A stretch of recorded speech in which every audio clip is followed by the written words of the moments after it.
Spider-Man Brand New Day, c'est plus de 100 easter eggs planqués dans un seul film. Des couvertures de comics recréées plan par plan, des cascades venues tout droit des jeux vidéo, des indices qui annoncent carrément le prochain Avengers. Et un détail tellement discret qu'il a fallu une capture d'écran en plein arrêt sur image pour le repérer. On fait le tour complet, accroche-toi, c'est parti.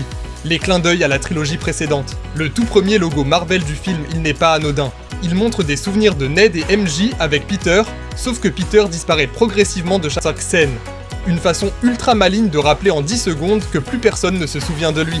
Dans son appart, Peter garde la lettre qu'il comptait donner à MJ à la fin du film précédent, planquée dans le même gobelet de café qu'à l'époque. Sur son bureau traîne une figurine Lego de l'empereur Palpatine. Le même set de Lego Étoile de la Mort que Ned avait dans le tout premier film de la saga. Quand Peter parle de ses nouveaux pouvoirs de toile organique, il mentionne Peter 2, qui aurait déjà eu ce genre de toile avant lui, comprendre, le Spider-Man incarné par Tobey Maguire, croisé lors de l'événement multivers du film d'avant. Il y a même un geste, la main tendue pour activer les nouvelles toiles, qui reproduit quasiment à l'identique le moment où Tobey Maguire découvrait ses pouvoirs pour la première fois dans le tout premier Spider-Man de 2002, et le fameux mal de dos que Peter évoque au téléphone. Un clin d'œil discret à une blessure bien réelle que Tobey Maguire s'était faite sur un tournage, à l'époque où ça avait failli lui coûter le rôle.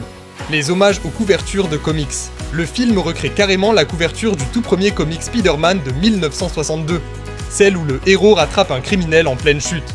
Autre recréation, la couverture d'un comic Spider-Man face au Scorpion. Il y a aussi une pose calquée sur la couverture d'un comic où Spider-Man affronte la Tarentule, les indices sur la suite du MCU.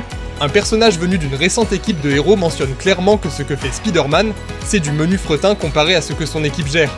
Sachant ce qui arrive dans les prochains films Avengers, cette réplique est clairement un teasing direct. Un inhibiteur de pouvoir porté par un héros vert bien connu affiche un numéro de série qui fait référence à leur toute première rencontre en comics. Une réplique évoque un dispositif capable de bloquer les pouvoirs, un concept qui, dans les comics, deviendra plus tard une arme majeure utilisée contre les mutants. Et à la toute fin, une appli de tracking censée localiser Spider-Man indique qu'il serait dans l'espace. Peut-être sur une autre Terre, dans un autre univers, juste avant l'énorme choc entre réalité annoncée dans le prochain Avengers. Les références aux jeux vidéo.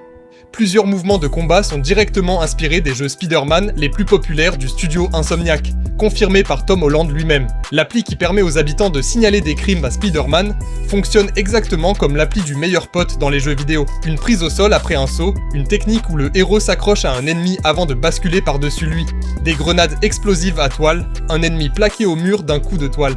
Tout ça, ce sont des mouvements copiés-collés directement depuis les jeux. Et l'attaque finale en rotation à 360 degrés contre les ninjas.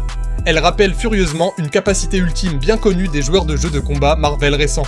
Et honnêtement, on n'a même pas tout couvert. Il y a encore des dizaines de petits détails de fond, de répliques et de clins d'œil qu'on garde pour une partie 2. Dis-moi en commentaire lequel de ces détails tu avais loupé. Abonne-toi, active la cloche et je te retrouve très vite pour la suite. Salut!